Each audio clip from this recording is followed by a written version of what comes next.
राज्यात पुढील 2 दिवस पावसाचा अंदाज वर्तवण्यात आलाय। सातारा, कोल्हापूर आणि पुण्यात पावसाच्या हलक्या सरी बरसण्याची शक्यता आहे, तर सांगली, सोलापूर, नांदेडसह इतर जिल्ह्यात मुसळधार पावसाचा अंदाज हवामान विभागाने वर्तवला। येत्या 1 ते 2 दिवसात नागपूरसह विदर्भातील काही भागांमध्ये अवकाळी पावसाचा अंदाज वर्तवण्यात आलाय। हवामान विभागाने याबाबतचा अंदाज वर्तवलाय, त्यामुळे शेतकऱ्यांचं आर्थिक नुकसान होण्याची शक्यता आहे। राज्यात 11 दिवसात उष्माघाताचे 34 रुग्ण आढळले। तापमानात वाढ होत असल्यामुळे उष्माघाताच्या रुग्णांमध्ये वाढ होतीये, त्यामुळे नागरिकांनी दुपारच्या वेळेत घराबाहेर पडणं टाळा, तसंच भरपूर पाणी पिण्याचा सल्ला तज्ज्ञांनी दिलाय। सोलापुरात 42.8 अंश तापमानाची नोंद झाली आहे। उन्हाचा पारा वाढल्यामुळे नागरिक हैराण झाले, तर उकाड्यापासून दिलासा मिळण्यासाठी नागरिक शीतपेयांच्या दुकानांवर गर्दी करताना दिसतात। मुंबईत सलग दुसऱ्या दिवशी 36 अंश सेल्सिअस तापमानाची नोंद झाली आहे। पुढील 2 ते 3 दिवस तापमानात वाढ कायम राहण्याचा अंदाज हवामान विभागाने व्यक्त केला, त्यामुळे मुंबईकरांना आणखी काही दिवस उकाड्याचा सामना करावा लागणार आहे। विदर्भातील कमाल तापमान मंगळवारी 40 अंशापुढे नोंदवलं गेले। अमरावती, बुलढाणा, चंद्रपूर, नागपूर, वाशिम, वर्धा आणि यवतमाळमध्ये पारा 40शी पार नोंदवण्यात आला, तर गोंदियात 39.2 अंश सेल्सिअस तापमानाची नोंद झाली आहे।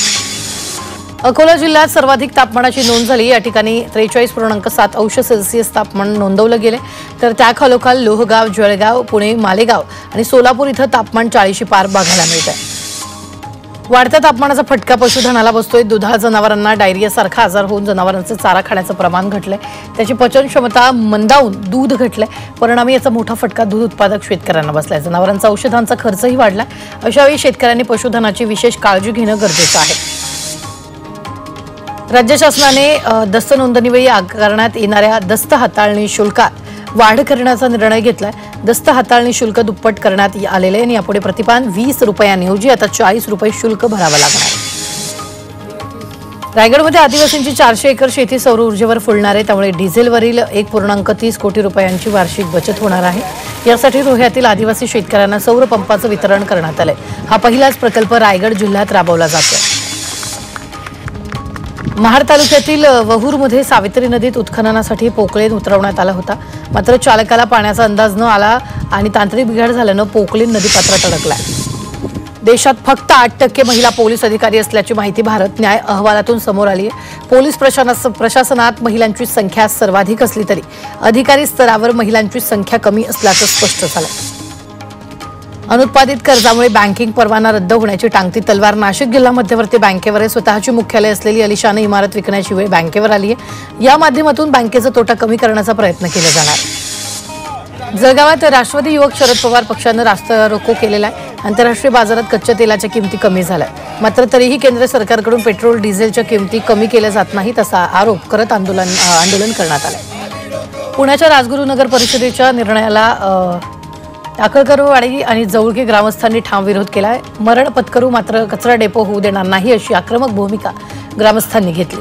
गावकऱ्यांना विश्वासात न घेता नगर परिषदेने एकतर्फी निर्णय घेतल्याचं ग्रामस्थांनी म्हटलं।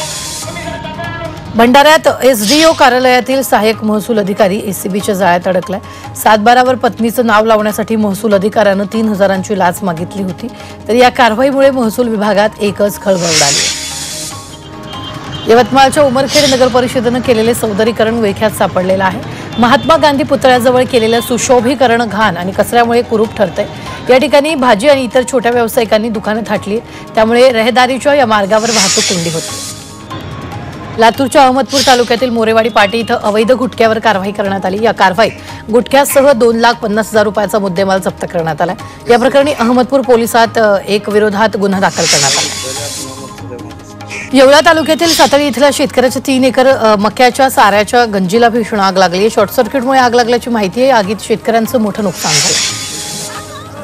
नांदेडच्या अर्धापूर रोडवर एका भरधाव ट्रकनं अचानक पेट घेतला। पेट्रोल पंपाजवळ ट्रकनं अचानक पेट घेतला होता। आगीवर नियंत्रण मिळवण्यात यश आलं असून यात सुदैवानं कोणतीही जीवितहानी झालेली नाही। आगीचं कारण मात्र अस्पष्ट आहे। भंडाऱ्यात कारचा अपघात झाला। अपघातात पत्नी ठार झाली, तर पतीसह दोघे गंभीर जखमी झालेत। लग्न समारंभात आटपून नागपूरला परतत असताना हा अपघात झालाय। दरम्यान पाचगाव जवळील कुही फाट्यावर ही घटना घडली। जुन्या मुंबई पुणे महामार्गावर दुचाकी घसरून भीषण अपघात झालाय आणि या अपघातात 2 सख्ख्या भावांचा मृत्यू झालाय। चिंचवड इथून कामावरून सुटून दुचाकीवरून परत येत असताना हा अपघात झाल्याची माहिती आहे। हा अपघात इतका भीषण होता की डोक्याला गंभीर दुखापत झाल्यामुळे घटनास्थळी दोघांचा मृत्यू झाला। यवतमाळ एमआयडीसीतील डाळ मिलमध्ये अपघात झालेला आहे। लोखंडी स्टोरेज कोसळून 3 जणांचा मृत्यू झालाय। दरम्यान 2 जखमींवर रुग्णालयात उपचार सुरू आहेत। मनोरमा जैन डाळ मिलमध्ये हा अपघात झाला।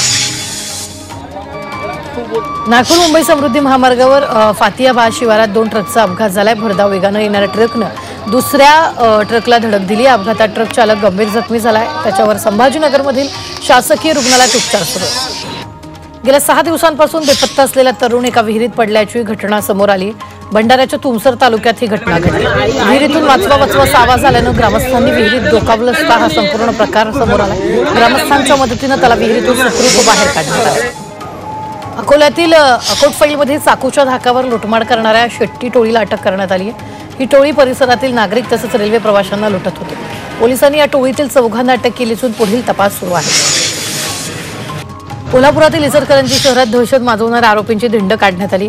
किरकोळ कारणावरून घराची तोडफोड आणि चाकू हल्ला करणाऱ्या आरोपींना अटक करण्यात आली।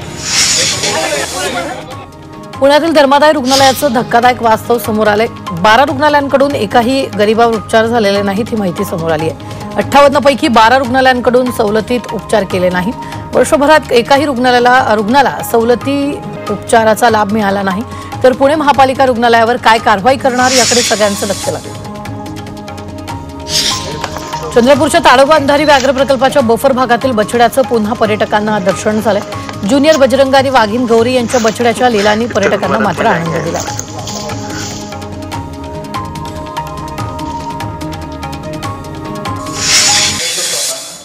परभणीच्या सेलू तालुक्यातील कुपटा गावच्या सरपंचांना पायउतार करण्यात आलेला आहे। जनतेची कामं होत नसल्यानं ग्रामपंचायत सदस्यांनी सरपंचाविरोधात अविश्वास ठराव मंजूर केला। त्यामुळे आता पुढील कार्यकाळ उपसरपंच पाहणार आहे। चंद्रपूर जिल्ह्यात खनिज विकास निधीचा नियमभंग वापर केल्याचा आरोप खासदार नरेश फुगलिया यांनी केला। मागील 5 वर्षात शेकडो कोटी रुपयांचा निधी नियमबाह्य खर्च करण्यात आल्याचा आरोप करत त्यांनी एसआयटी चौकशीची मागणी केली। सांगली महापालिकेच्या आयुक्तपदी सत्यम गांधी यांची नियुक्ती झाली आहे। नियुक्तीनंतर पदभार स्वीकारत सत्यम गांधींनी महापालिकेच्या कर्मचारी आणि अधिकाऱ्यांची बैठक घेतली। महापालिका कार्यालयाचा आढावा घेत पारदर्शक कारभार करण्याच्या सूचना त्यांनी यावेळी दिल्या। हिंगोली जिल्हाधिकारी पदावर राहुल गुप्ता यांची नियुक्ती करण्यात आली। राहुल गुप्ता हे 2016च्या बॅचचे आयएएस अधिकारी आहेत। त्यापूर्वी त्यांनी संभाजीनगर इथं महावितरणाचं सहव्यवस्थापकीय संचालक म्हणून काम पाहिले। संभाजीनगरमध्ये किल्ल्यावर जाणाऱ्या पर्यटकांची कसून तपासणी करण्यात येते। ज्वलनशील वस्तू किल्ल्यावर नेल्यास कडक कारवाईचा इशारा पुरातत्व विभागानं दिला। सिगारेटच्या थोटकामुळे देवगिरी किल्ल्यावर आग लागल्याचा प्राथमिक अंदाज आहे आणि या घटनेनंतर प्रशासन आता अलर्ट मोडवर आलंय। चंद्रपूर जिल्ह्यातील पाटणमध्ये एकात्मिक आदिवासी विकास प्रकल्पाद्वारे उन्हाळी शिबिर आयोजित करण्यात आलं। या शिबिरात आदिवासी विद्यार्थ्यांना उद्योजकतेचे धडे देण्यात आले। तसंच धनुर्विद्या, गोंडी आणि वारळी पेंटिंग, व्यक्तिमत्व विकासाचं प्रशिक्षण देण्यात आलं। पु ल देशपांडे महाराष्ट्र कला अकादमी इथं आंतरराष्ट्रीय दर्जाचा मराठी चित्रपट महोत्सव साजरा होणार आहे। येत्या 21 ते 24 एप्रिल दरम्यान हा महोत्सव पार पडणार आहे। या महोत्सवात तब्बल 41 मराठी चित्रपट दाखवण्यात येणार आहेत, अशी घोषणा सांस्कृतिक कार्यमंत्री आशिष शेलारांनी केली। नाशिकच्या येवल्यात पोलिसांनी वृक्षारोपण करून बाबासाहेब आंबेडकरांना अभिवादन केले। आंबेडकर जयंतीनिमित्त पोलिसांकडून शहरात विविध उपक्रम राबवले जाणार आहेत। त्यानुसार आडगाव, रेपाळ, पिंपळगाव, लेप आणि निमगाव महड या ठिकाणी वृक्षारोपण करण्यात आलं। यवतमाळमध्ये खाटूश्याम बाबांच्या दरबाराचं आयोजन करण्यात आलं होतं। यावेळी भजन संध्येला अखंड ज्योत, पुष्पवर्षा आणि 56 भोग करून खाटूश्याम बाबांचा अलौकिक शृंगार करण्यात आला। मराठी अभिनेत्री प्राजक्ता माळीनं आजोळच्या शंभू महादेवाच्या कावडीचं दर्शन घेतलं। पंढरपूर तालुक्यातील भाळवणी ते प्राजक्ता माळीचा आजोळ, तिथे सहकुटुंब येऊन दर्शन घेत आजोळी येण्याची प्रथा तिनं जपली। स्वामी समर्थांच्या 147व्या पुण्यतिथी महोत्सवानिमित्त हजारो भाविक अक्कलकोटमध्ये दाखल होणार आहे। वटवृक्ष मंदिरात सामुदायिक पारायणाचं आयोजन करण्यात आलं। 25 एप्रिलपर्यंत सकाळी 8 ते 11 या वेळेत सामूहिक पारायण करण्यात येणार आहे। लंडनमध्ये विठ्ठल मंदिर साकारलं जातं। या मंदिरात स्थापना करण्यात येणाऱ्या पादुका या पंढरपूर इथून जाणार आहेत। तर जगद्गुरू संत तुकोबाची भेट घेऊन या पादुका लंडनला रवाना झाल्या। या मंदिराची संकल्पना असलेले अनिल खेडकर यांनी या पादुका देहूत जगद्गुरू संत तुकाराम महाराजांच्या भेटीसाठी आणल्या होत्या। चैत्री यात्रा कालावधीत पंढरपुरातील विठ्ठल रुक्मिणी मातेच्या चरणी लाखो रुपयांचं दान प्राप्त झालंय. 2,56,55,000चं दान मिळालंय. मागील यात्रेच्या तुलनेत मंदिर समितीच्या उत्पन्नात 1,29,81,267 रुपयांची वाढ झाली. चारधाम यात्रेतील यात्रेकरूंना निवासी डॉक्टर आरोग्य सेवा देणार आहेत. जिल्हा निवासी कार्यक्रमांतर्गत नियुक्तीचे सर्व राज्यांना सूचना देण्यात आल्या. उत्तराखंडमध्ये होणाऱ्या चारधाम यात्रेसाठी देश विदेशातून मोठ्या प्रमाणात पर्यटक आणि यात्रेकरू येत असतात. संभाजीनगरमध्ये किल्ल्यावर जाणाऱ्या पर्यटकांची कसून तपासणी करण्यात आली. ज्वलनशील वस्तू किल्ल्यावर नेल्यास कडक कारवाईचा इशारा यावेळी देण्यात आलेला आहे. तर अविश्वास ठरावाच्या बाजूने म्हणजे सरपंच श्रीमती रुक्मिणीबाई गवळे यांच्या विरुद्ध 351 नागरिकांनी मतदान केलेलं आहे. आणि अविश्वास ठरावाच्या विरुद्ध म्हणजे सरपंच सगळ्या सरांची काउंटिंग झाली. ज्यांना अजून शंका असेल त्यांनी परत काउंट करा. चंद्रपूर जिल्ह्यात खनिज विकास निधीचा नियमभंग वापर केल्याचा आरोप खासदार नरेश पुगलिया यांनी केलाय. मागील 5 वर्षात शेकडो कोटी रुपयांचा निधी नियमबाह्य खर्च करण्यात आल्याचा आरोप करत त्यांनी एसआयटी चौकशीची मागणी केली आहे.